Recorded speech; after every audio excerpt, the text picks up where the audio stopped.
Friends, good evening. ಇವತ್ತಿನ day ಬ್ಲಾಗ್ನ almost ರಾತ್ರಿಯಿಂದ ಶುರು ಮಾಡ್ತಾ ಇದ್ದೀನಿ. ಗುಡ್ ಈವ್ನಿಂಗ್ ಅಂತ ಇದ್ದೀನಿ, ಗುಡ್ ನೈಟ್ ಆಗೋ ಟೈಮ್ ಆಗಿದೆ.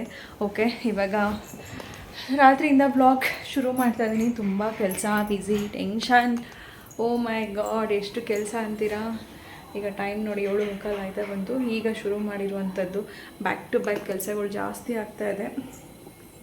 ಮನೆ ಕೆಲಸ ಮಾಡಲ, ಹೊರಗಡೆ ಕೆಲಸ ಮಾಡಲ, ಈ ಕೆಲಸ ಮಾಡಲ, ಆ ಕೆಲಸ ಮಾಡಲ, ಎಲ್ಲ ಒಟ್ಟೊಟ್ಟಿಗೆ ಜಾಸ್ತಿ ಆಗಿದೆ. ಜೊತೆಗೆ ಇವತ್ತು ಯಾವಾರ ಸೋಮವಾರ, ಮಂಗಳವಾರ, ಬುಧವಾರ, ಗುರುವಾರ, ಇನ್ನು 3 ದಿನ ನನಗೆ ಟೈಮ್ ಇರೋದು. ಇನ್ನು 3 ದಿನದಲ್ಲಿ ಎಷ್ಟು ಜನದ್ದು ಆರ್ಡ್ರ್ ಇದೆ ಅಷ್ಟೋ ಜನದ್ದು ಪ್ರಿಪ್ರೇಷನ್ ಮಾಡಿ, ಕಂಪ್ಲೀಟ್ ಪ್ಯಾಕಿಂಗ್ ಮಾಡಿ, ಕೊರಿಯರ್ ಮಾಡಿ ಎಲ್ಲ ಮುಗಿಸ್ಕೊಂಡ್ಬಿಡ್ಬೇಕು. ಶುಕ್ರವಾರದಿಂದ ಹಾಲಿಡೇ. ಶುಕ್ರವಾರ, ಶನಿವಾರ, ಭಾನುವಾರ, ಸೋಮವಾರ, ಮಂಗಳವಾರ 5 ದಿನ ಹಾಲಿಡೇ. ಆನಂತರ ಆಮೇಲೆ ಮತ್ತೆ ಪ್ರಾಡಕ್ಟ್ ಎಲ್ಲನೂ ಕೂಡ ಮತ್ತೆ ಪ್ರಿಪೇರಿಂಗ್ ಮತ್ತೆ ಎಲ್ಲ ಮಾಡಬೇಕು. ಇವಾಗ ಸಮ್ಮರ್ ಜಾಸ್ತಿ ಇರೋದ್ರಿಂದ ಈ ಒಂದು ಮಡಿಕೆನ ಮೇಲಿಂದ ಕೆಳಗಿರಿಸಿದ್ದೀನಿ. ಬಟ್ ಏನೋ ಗೊತ್ತಿಲ್ಲ, ಒಂಥರ ಮಣ್ಣು ಥರ ಫೀಲ್ ಆಗ್ತಾಯಿದೆ. ಅದನ್ನು ಇಡೀ 1 ದಿನ ಅನಿಸುತ್ತೆ ನಾನು ನೆನೆಸಿಟ್ಟಿದ್ದು. ಒಂದಿನ ಕಂಪ್ಲೀಟ್ ನೀರಲ್ಲಿ ನೆನೆಸಿಟ್ಟಿದ್ದೀನಿ. ಆಮೇಲೆ ಚೆನ್ನಾಗಿ ತೊಳೆದು ಮಾಡಿ ನೀರು ತುಂಬಿಸಿದ್ದೀನಿ. ಬಟ್ ಆದರೆ ಏನೋ ಮಣ್ಣು ಫೀಲ್ ಅಲ್ಲವಾ, ಮಣ್ಣು ಥರ ಫೀಲ್ ಆಗ್ತಾಯಿದೆ. ತೊಗೊಂಡು ಆಲ್ಮೋಸ್ಟ್ 3 ವರ್ಷ ಆಯ್ತಾ ಬಂತು. ಬಟ್ ಈ ಬೇಸಿಗೆಗೆ ಮಣ್ಣಿನ ಪಾತ್ರೆಯಲ್ಲಿ ನೀರು ಹಾಕಿದ್ರು ತಣ್ಣಗಿರಲ್ಲ ಅನ್ನೋ ಒಂದು ಕಾರಣಕ್ಕೆ ಈ ಥರ ಒದ್ದೆ ಬಟ್ಟೆ ಸುಟ್ಬಿಟ್ಟಿಟ್ಟಿದ್ದೀನಿ.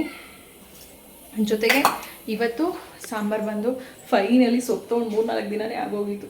ಸೊಪ್ಪೆ ಬೇಜಾರಾಗಿ ಬಾಡೋಗಿ ಬಂಕಾಕಿ ಬಿಸಾಕ್ಬಿಡಿ ನಾನು ಅನ್ನೋ ಲೆವೆಲಿಗೆ ಪಾಪ ಅದು ಬಂದುಬಿಟ್ಟಿತ್ತು. ಹಂಗಾಗಿ ಇವಾಗ ಉಪ್ಸಾರು ಮಾಡ್ತಾಯಿದ್ದೀನಿ. ಅದಕ್ಕೆ ಅನ್ನ ಆಗಿದೆ. ಈ ಕಡೆ ಹುರುಳಿಕಾಳು ಬೇಯಕ್ಕೆ ಇಟ್ಟಿದ್ದೆ. ಜೊತೆಗೆ ಗಿಣ್ಣಾಲು, ಇವತ್ತು ಗಿಣ್ಣು ಕೂಡ ಮಾಡ್ತಾಯಿದ್ದೀನಿ. ನಮ್ಮ ಫ್ರೆಂಡ್ಗೆಲ್ಲ ಬೆಳಿಗ್ಗೆ ಕೊಟ್ಟು ಕಳಿಸ್ಬೇಕು. ಒಂದು 3-4 ಬಾಕ್ಸ್ ಮಾಡೋಕ್ಕೆ ಹೇಳಿದ್ದೇನೆ.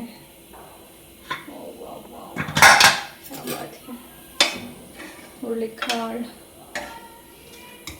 ಹಾಕಿ ಉಪ್ಸಾರು ಮಾಡಿ ಮುದ್ದೆ ಮಾಡಬೇಕು. ಇನ್ನು ನಾಳೆ ಬೆಳಗ್ಗೆನೇ ನಾನು ನನ್ನ ಕೆಲಸ ಶುರು ಮಾಡ್ತೀನಿ. ಓಕೆ, ಬನ್ನಿ ಇವತ್ತಿನ ಡೇ ವ್ಲಾಗ್. ಇವತ್ತಿಂದ ನಾಳೆವರೆಗೂ ಹೇಗೆಲ್ಲ ಇರುತ್ತೆ ನನ್ನ ಕೆಲಸ ಕಾರ್ಯ, ಏನೇನೆಲ್ಲ ಮಾಡ್ತೀನಿ, ಹೇಗಿರುತ್ತೆ ಅನ್ನೋದನ್ನು ಶೇರ್ ಮಾಡ್ಕೊಳ್ತೀನಿ. ಈ ಬ್ಲಾಗ್ ನಿಮ್ಗೆ ಏನಾದರೂ ಇಷ್ಟ ಆದರೆ ಲೈಕ್ ಮಾಡಿ, ಶೇರ್ ಮಾಡಿ, ಕಮೆಂಟ್ ಮಾಡಿ. ಇನ್ನು ಯಾರೆಲ್ಲ ನಮ್ಮ ಚಾನಲ್ನ ಸಬ್ಸ್ಕ್ರೈಬ್ ಆಗಿ ನೋಡ್ತಾ ಇರ್ತೀರಾ, ಸಬ್ಸ್ಕ್ರೈಬ್ ಮಾಡಿಕೊಂಡು ಸಪೋರ್ಟ್ ಮಾಡಿ ಅಂತ ಹೇಳ್ತಾ ನಾನು ಒಂದು ಡೇನ ಶುರು ಮಾಡಿ ಡೇ ಎಲ್ಲ ನೈಟಿಂದ ವ್ಲಾಗ್ನ ಶುರು ಮಾಡ್ತಾ ಇರುವಂಥದ್ದು. ಅಂದರೆ ಕೆಲಸ ಯಾವ ರೀತಿಯಾಗಿರುತ್ತೆ ಅದ್ರ ಮೇಲೆ ಡಿಪೆಂಡಿಂಗ್ ಇರುತ್ತೆ. ಕೆಲವೊಂದು ಟೈಮಲ್ಲಿ ನನಗೆ ವ್ಲಾಗ್ ಮಾಡೋ ಮೂಡ್ ಬೇಕಾ ಬೇಡವಾ ಅಂತ. ಈಗಂತೂ ರಜಾ ಇರೋದ್ರಿಂದ ಎಲ್ಲ ಕೆಲಸಗಳು ಲೇಟಾಗೇ ಆಗ್ತಾ ಇರುತ್ತೆ. ಆದಷ್ಟು ರಾತ್ರಿ ಹೊತ್ತೆ ಅಡುಗೆನ ಮಾಡೋದಕ್ಕೆ ಇವಾಗ ರೆಡಿ ಮಾಡ್ಕೊಳ್ತೀನಿ. ನೈಟ್ ಮಾಡಿಟ್ಬಿಟ್ರೆ ನಾಳೆ ಮಧ್ಯಾಹ್ನವರೆಗೂ ಏನೂ ಮಾಡೋ ಹಾಗಿರೋದಿಲ್ಲ. ಬೆಳಿಗ್ಗೆ ಬ್ರೇಕ್ಫಾಸ್ಟ್ ಮಾಡಿ ಸ್ವಲ್ಪ ರೆಸ್ಟ್ ಮಾಡ್ಬೋದು. ಯಾಕಂದ್ರೆ ನಮ್ಮ ಮನೆ ಕೆಳಗಡೆ ಹೊಸ್ದಾಗಿ ಬಂದಿದ್ದಾರೆ ಇವಾಗ ಒಬ್ಬರು.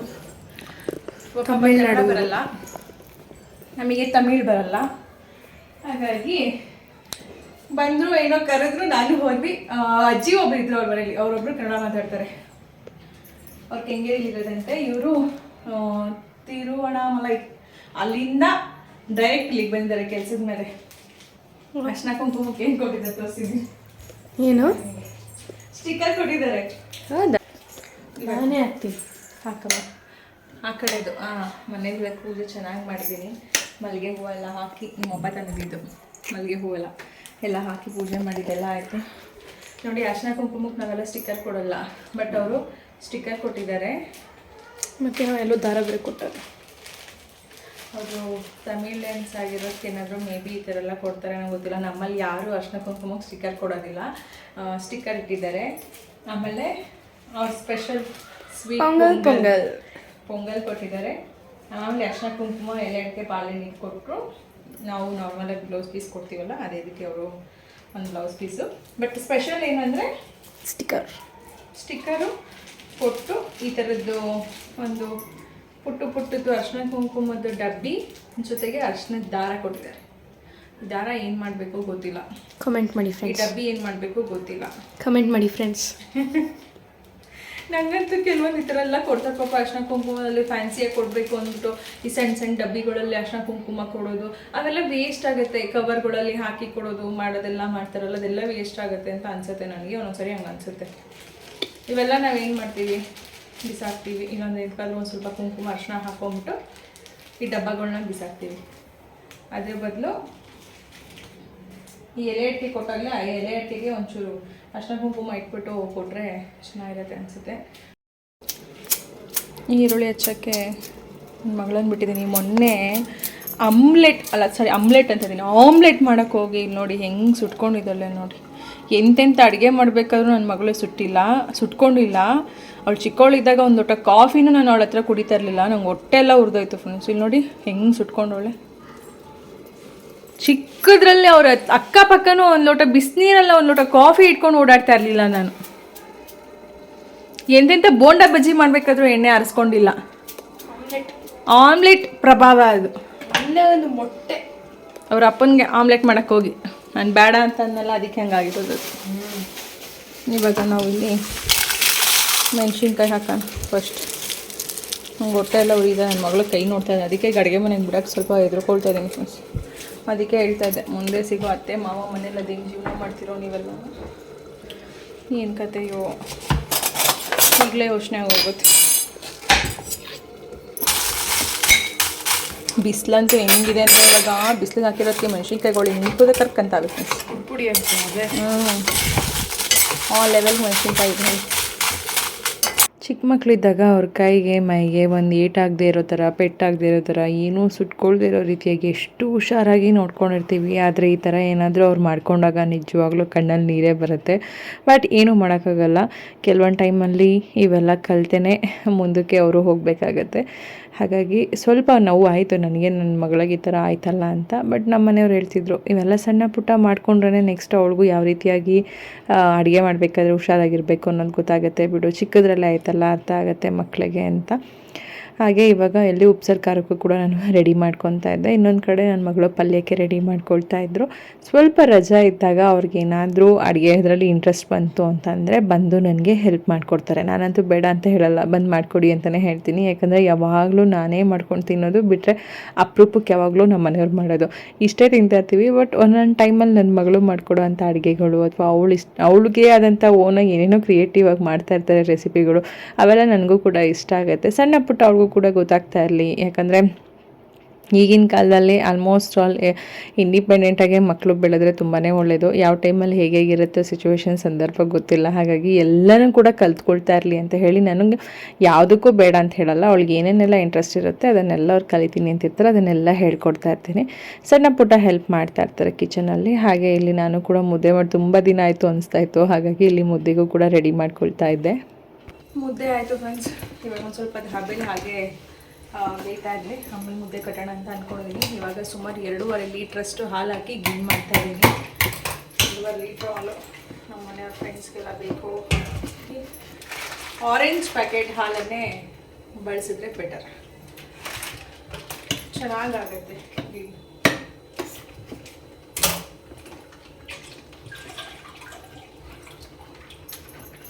ಊರಿಂದ ಗಿಣ್ಣು ಹಾಲು ತೊಗೊಂಬಂದಿದ್ವಿ. ಆಲ್ಮೋಸ್ಟ್ ಒಂದು ಸರಿ ಮಾಡಿ ತಿಂದಿದ್ದಾಗಿತ್ತು. ಬಟ್ ನಮ್ಮ ಮನೆಯ ಫ್ರೆಂಡ್ ಸರ್ಕಲಲ್ಲಿ ಯಾರಿಗೂ ಕೂಡ ಕೊಟ್ಟಿರಲಿಲ್ಲ. ಅವರಿಗೆಲ್ಲ ಇವಾಗ ಇಲ್ಲಿ ಗಿಣ್ಣು ಹಾಲು ರೆಡಿ ಮಾಡ್ಕೊತಾ ಇದ್ದೆ.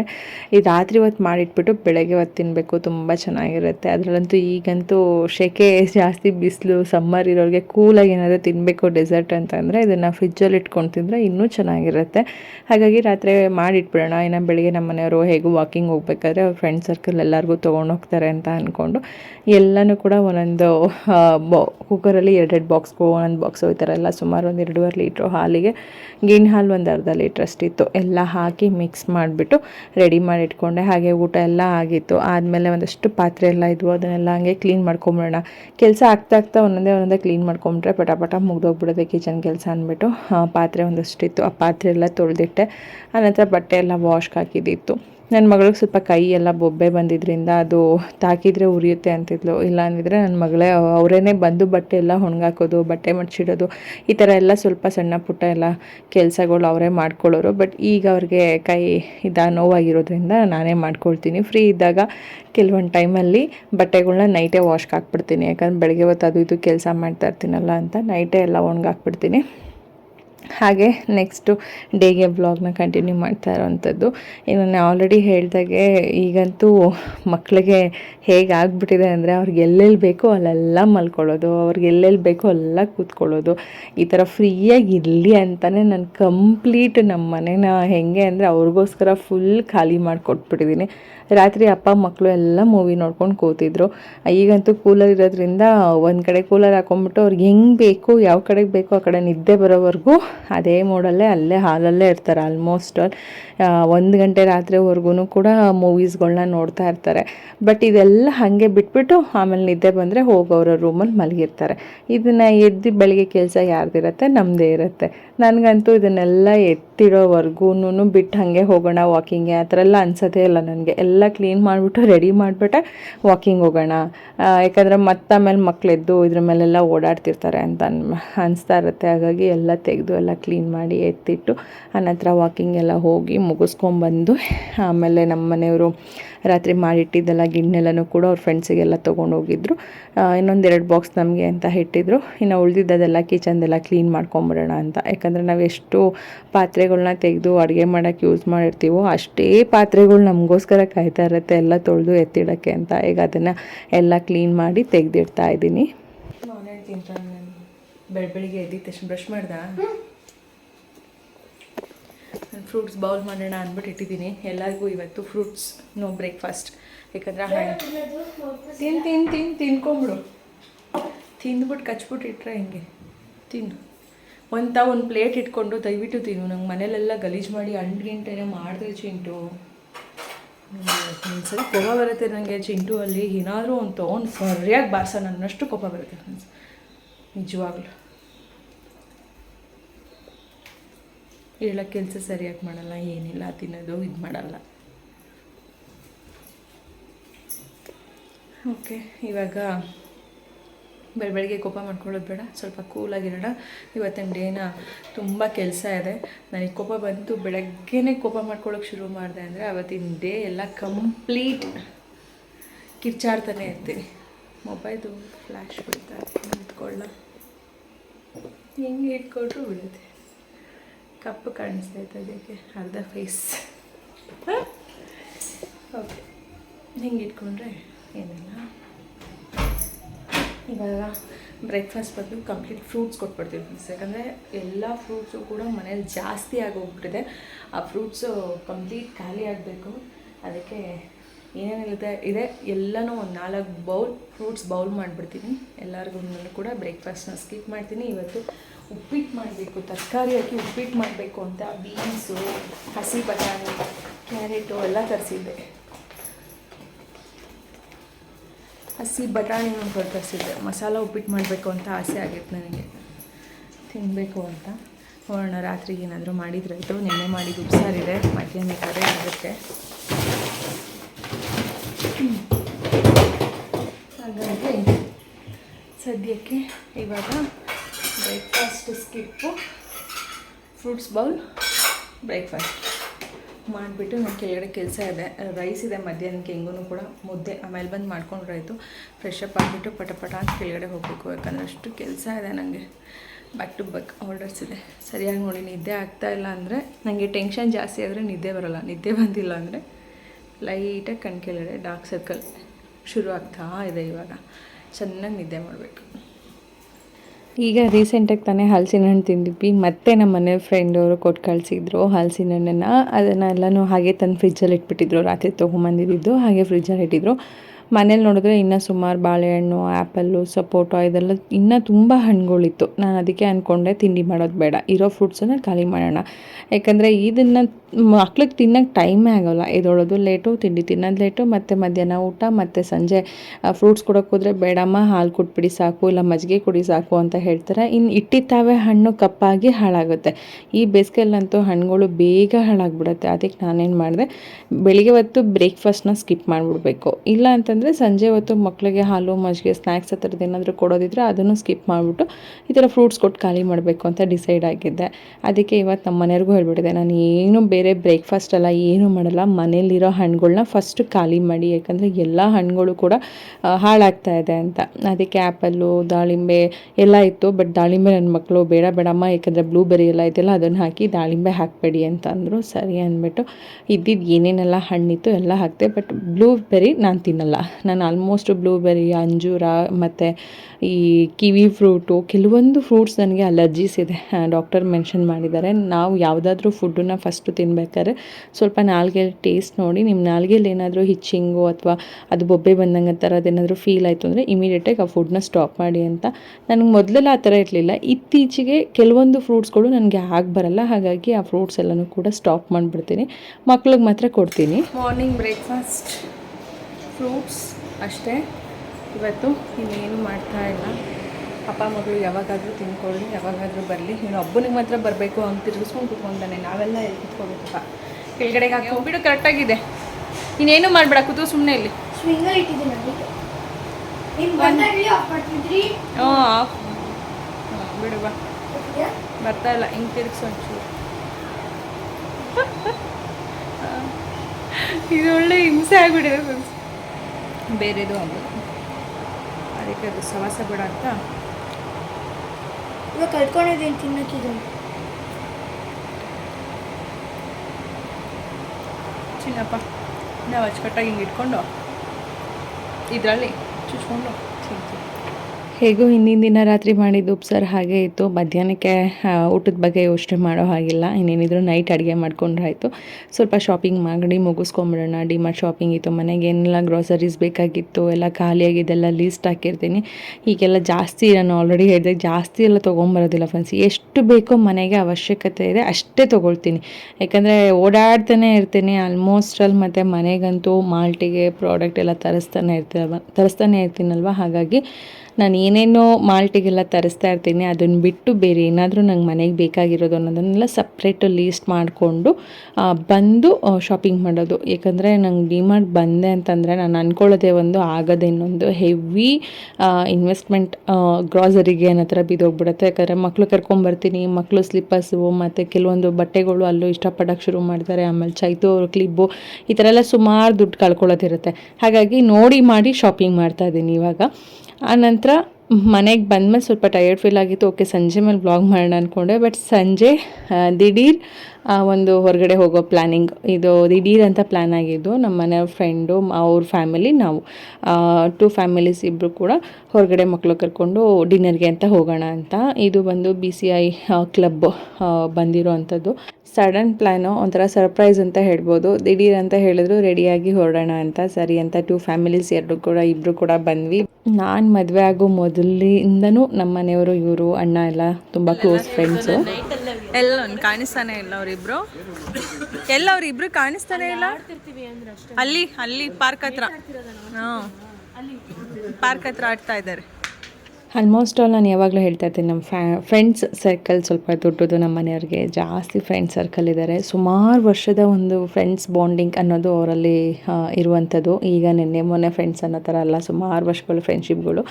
ಜೊತೆಗೆ ನಾವು ಬಂದಿರೋದು ವೆಜಿಟೇರಿಯನ್ಸು ನಾನ್ ವೆಜಿಟೇರಿಯನ್ಸು ಆ ಥರ. ಅಂದರೆ ನಮ್ಮ ಮನೆಯವ್ರ ಫ್ರೆಂಡ್ಸ್ ಏನಿದ್ದಾರೆ ಅವ್ರ ವೈಫು ಮಕ್ಕಳು ಎಲ್ಲ ನಾನ್ ವೆಜ್ ತಿನ್ನೋದೆಲ್ಲ. ಬಟ್ ನಾವು ಹಾಗಲ್ಲ, ನಾವು ಕಂಪ್ಲೀಟ್ ಎಲ್ಲನೂ ವೆಜ್ ನಾನ್ ವೆಜ್ ಎಲ್ಲ ತಿಂತೀವಿ. ಎಲ್ಲನೂ ಚೆನ್ನಾಗಿತ್ತು ಫ್ರೆಂಡ್ಸ್. ಇಲ್ಲಿ ಏನೂ ಚೆನ್ನಾಗಿಲ್ಲ ಅಂತ ಏನು ಹೇಳೋಂಗಿಲ್ಲ. ಅದರಲ್ಲಿ ಒಂದು ವೆಜಿಟೇಬಲ್ಸ್ ಏನೋ ಫ್ರೈಡ್ ಕೊಟ್ಟಿದ್ದರು, ಅದು ಮಾತ್ರ ಸಖತ್ತಾಗಿತ್ತು, ನಂಗೆ ಭಾಳ ಇಷ್ಟ ಆಯಿತು.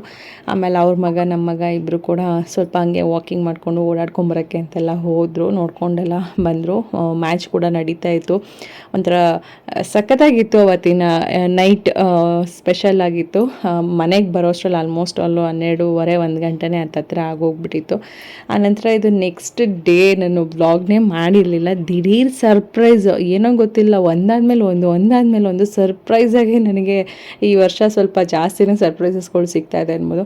ಅಣ್ಣ ಆಗ್ಬೋದು, ನಮ್ಮ ಸಂಜು ಆಗ್ಬೋದು, ಒಬ್ಬರು ಹೇಳಿರಲಿಲ್ಲ ನಮ್ಮ ಮನೆಗೆ ಬರ್ತೀವಿ ಅಂತ. ನೋಡಿದರೆ ದಿಢೀರ್ ಅಂತ ಬಂದರು. ಕೇಳಿದರೆ ಯಾಕಣ್ಣ ಹಿಂಗೆ ಹೇಳಿ ಬರ್ಬೋದಿತ್ತಲ್ವ ಅಂದರೆ, ನೀವು ಹೇಳಿದ್ರೆ ಏನಾದರೂ ಅಡುಗೆ ಅದು ಇದು ಅಂತ ಸುಮಾರು ವೆರೈಟಿ ಮಾಡ್ತೀರಾ, ಅದಕ್ಕೆ ಹೇಳ್ದೇ ಬಂದ್ವಿ. ಯಾಕಂದರೆ ಈಗ ಅಣ್ಣನೂ ಕೂಡ ಜಾಸ್ತಿ ನಾನ್ ವೆಜ್ ಎಲ್ಲ ಏನೂ ತಿನ್ನೋದಿಲ್ಲ, ಇಷ್ಟಪಡೋದಿಲ್ಲ. ಅದಕ್ಕೋಸ್ಕರ ಅದಕ್ಕೋಸ್ಕರ ದಿಢೀರಂತ ಹೇಳ್ದೆ ಬಂದರೆ ನೀವೇನು ಮಾಡಲ್ಲ ಅಂತ ಬಂದ್ವಿ ಅಂದರು. ಅಲ್ಲಿ ಅವರೊಬ್ಬರಿಗೆ ಫೋಟೋ ಕಳಿಸಿದ್ರು ಸಂಗಪ್ಪನದಲ್ಲಿ. ಫೋಟೋ ಕಳಿಸ್ಬಿಟ್ಟು ಈ ಹುಡುಗ ಅಂತ ಅಂದರು. ಆ ಹುಡುಗನ ಸ್ಟೋರಿ ಏನು ಹೇಳ್ಬೇಡಿ, ಎಲ್ಲ ನಾವೇ ಹೇಳ್ತೀವಿ ಅಂತ ಅಂದ್ಬಿಟ್ಟು ಅವರು ಹುಡುಗನ ಅಪ್ಪ ಇದಲ್ಲ ಅವ್ರ ತಮ್ಮನ ಹೇಳ್ತಿ ಯೂಟ್ಯೂಬ್ ಚಾನಲ್ ಅವರು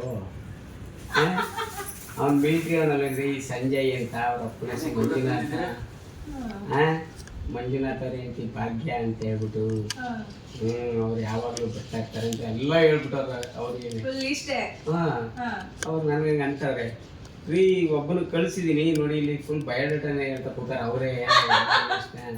ನೋಡಿ ಎಷ್ಟು ಒಳ್ಳೆ ಹುಡುಗ, ಜೆನ್ಯೂನ್ ಹುಡುಗ ಅಂತ ಹೇಳ್ಬೇಕಿತ್ತು ನೀವು ಅಂತ. ನೋಡಿ ಸೋಷಿಯಲ್ ಮೀಡಿಯಾದಲ್ಲೇ ಜೆನ್ಯೂನ್ ಆಗಿ ವ್ಲಾಗ್ ಮಾಡ್ತಾರ ಮನೆ ಕಡೆಯಿಂದಾನೆ ಇರೋ ಹುಡುಗ ಅಂದ್ರೆ ಎಷ್ಟು 100-200% ಗ್ಯಾರಂಟಿ ಕೊಡ್ಬೋದು ಅನ್ಬೇಕಿತ್ತು ನೀವು. ಅದಕ್ಕೆ ಇಲ್ಲ ಅವ್ರಿಗೆ ಫ್ರೆಂಡಿಗೆ ಎಲ್ಲ ನಿಮ್ಮಲ್ಲಿ ಹುಡುಗಿ ಇದ್ರೆ ತೋರಿಸಿ ಅಂತ ಹೇಳ್ಬಿಟ್ಟು ಕಳ್ಸಿರೋದು ಅವರು. ಅವ್ರ ಮನೆ ಹುಡುಗಿಗಲ್ಲ, ಫುಲ್ ಗೊತ್ತು ಬಿಡಿ. ಅವ್ರು ಮಿಲಿಟ್ರಿ ಅವರು ಹುಡುಗ ನೋಡಿದೀವಿ, ನಾವು ನೋಡ್ತಾ ಇರ್ತೀವಿ ಅವರು ಅಂತ ಹೇಳಿದ್ರಂತೆ. ಅದು ಏನು ಫೇಮಸ್ ಆಗೋಗ್ಬಿಟ್ಟಿದ್ದೀರಿ ನೀವು, ನಾನು ಯಾರ ಚೆನ್ನಾಗಿ ಅಂತ ಹೇಳಿದ್ರೆ ಅವ್ರು ನೋಡಿದ್ರೆ ನನಗೇ ಹೇಳ್ತಾರೆ, ಫುಲ್ ನಿಮ್ಮ ಸ್ಟೋರಿನೇ ಹೇಳ್ತಾ ಕೂತಾರೆ, ಇಂಥವ್ರು ಬ್ಲಾಕ್ ಮಾಡ್ತಾರೆ. ಏನೋ ಅಣ್ಣ ಅಷ್ಟೋ ಇಷ್ಟೋ ಸ್ವಲ್ಪ ಜನ ಸಂಪಾದನೆ ಮಾಡಿದೀವಿ. ನಮ್ಮ ಹಾಸನ್ ಸೊಸೆ ಅಂತ ಹೇಳಿ ಸ್ವಲ್ಪ ಹಾಸನ್ ಕಡೆಯವ್ರು ಜಾಸ್ತಿ ನೋಡ್ತಾರೆ, ತುಂಬಾ ಇಷ್ಟಪಡ್ತಾರೆ. ನಮ್ಮ ಅಣ್ಣ ಯಾವಾಗಲೂ ಮೈಸೂರಲ್ವ ಅಲ್ಲ ಹಾಸನಕ್ಕೆ ಹೋಗ್ತಾ ಇದೀನಿ, ಟ್ರೈನಲ್ಲಿ ಯಾವ್ದೋ ಹುಡುಗಿರು ಹಿಂಗ್ ಹತ್ತೋದನ್ನ ನೋಡ್ಬಿಟ್ಟಾರಲ್ಲಿ. ಆಮೇಲೆ ಅಲ್ಲಿ ಇಳಿಯೋ ಟೈಮಿಗೆ ಹಿಂಗೆ ಬಂದು ಇಳಿದು ನೋಡ್ತಾ ಇದ್ರು, ಏನಕ್ಕೆ ಅಂತ ಗೊತ್ತಿಲ್ಲ, ಸುಮ್ಮನೆ ಆಮೇಲಿಂದ ಇಳಿದ್ಬಿಟ್ಟು ಬಂದ್ಬಿಟ್ಟು ಅವಳು ಆ ಕಡೆಯಿಂದ. ನೀವು ಅದೇ ಟಿ ವಿ ಇದರಲ್ಲಿ ಬರ್ತೀರಲ್ವಾ ಒಂದು ಬ್ಲಾಗಲ್ಲಿ ಅಂತ, ನಾನು ಅವಾಗ ನೀಟಾಗಿ ಕಾಣಿಸ್ತವ್ರಮ್ಮ ನಮ್ಮ ಅಣ್ಣ ಎಲ್ಲ. ಯಾಕಂದ್ರೆ ಎಷ್ಟೋ ಜನ ಹೆಂಗ್ ಗೊತ್ತಾ, ನನ್ ಬ್ಲಾಗಲ್ಲಿ ತೋರ್ಸಲ್ವಲ್ಲ ಸಂಜು, ಯಾಕೆ ಈ ಜಗಳ ಆಯ್ತಾ, ನಿಮ್ ಭಾಗ್ಯಕ್ಕ ಕಾಣಿಸ್ತಾ ಇಲ್ಲ, ಮಾತಾಡ್ಸಲ್ವಾ ನೀವು, ನಿಮ್ ಅಣ್ಣ ಬಂದಿಲ್ಲ, ನೀವ್ ಅವ್ರ ಮನೆಗೆ ಹೋಗಿಲ್ಲ, ಹೆಂಗ್ ಜಗಳ ಮಾಡ್ಕೊಂಡ್ಬಿಟ್ರ ಅಷ್ಟೇ. ನೀವ್ ಯಾರತ್ರನು ಸರಿಯಾಗಿರಲ್ಲ.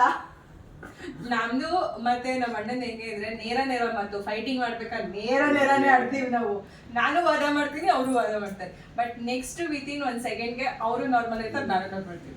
ಹಂಗಾಗಿ ಮಾಡಲ್ಲ, ಮುನ್ನಿಸ್ಕೊಳ್ಳೋದೆಲ್ಲ ಏನು ಇಲ್ಲ. ಅವ್ರದ್ದೇ ಆದಂತ ರೀತಿಲಿ ಅವ್ರು ಹೇಳ್ತಾರೆ, ನಂದೇ ಆದಂತ ರೀತಿಲಿ ನಾ ಹೇಳ್ತೀನಿ. ಜಗಳ ಗಿಗ್ಲ ಏನು ಇಲ್ಲ.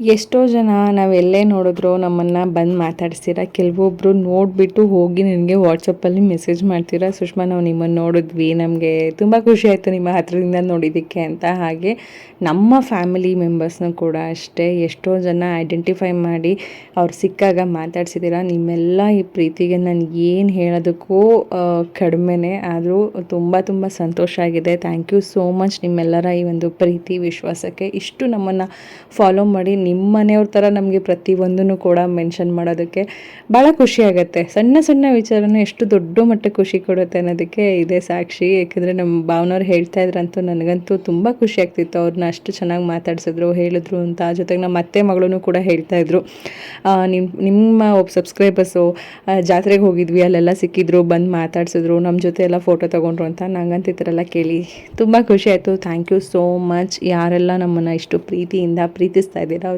ಪ್ರತಿಯೊಬ್ಬರಿಗೂ ಕೂಡ. ಹಾಗೆ ಇನ್ನು ಅಣ್ಣ ಬಂದಿದ್ದಾರೆ ಅಂದರೆ ನಮ್ಮ ಭಾವನವ್ರು ಬಂದಿದ್ದಾರೆ ಅಂದರೆ ನಾನ್ ವೆಜ್ ಮಾಡದೇ ಇರೋಕ್ಕಾಗತ್ತಾ? ನಮ್ಮ ಗೌಡ್ರ ಕಡೆ ಎಲ್ಲ ಆಲ್ಮೋಸ್ಟ್ ಅಲ್ಲಿ ನಮಗೆ ನಾನ್ ವೆಜ್ ಇರಲೇಬೇಕು ನೆಂಟರು ಬಂದರು ಅಂದರೆ. ಹಾಗಾಗಿ ನಾನ್ ವೆಜ್ ಮಾಡಿದ್ವಿ ಭಾವನವ್ರು ಬಂದಿದ್ದ ತಕ್ಷಣ. ಆ ನಂತರ ಅಡುಗೆ ಎಲ್ಲ ಆದಮೇಲೆ ನೆಕ್ಸ್ಟ್ ನಾನು ಅಣ್ಣ ಹೋಗೋದು ಮಾಡೋದೆಲ್ಲ ಏನೂ ವೀಡಿಯೋ ಮಾಡಿಲ್ಲ, ಯಾಕಂದ್ರೆ ಸುಮಾರು ಒಂದು 11:30 ಆಗಿತ್ತು. ಇದಿಷ್ಟು ಇವತ್ತಿನ ಡೇ ವ್ಲಾಗ್ ಆಗಿತ್ತು. ಮತ್ತೆ ಸಿಗೋಣ ಇನ್ನೊಂದು ವ್ಲಾಗ್.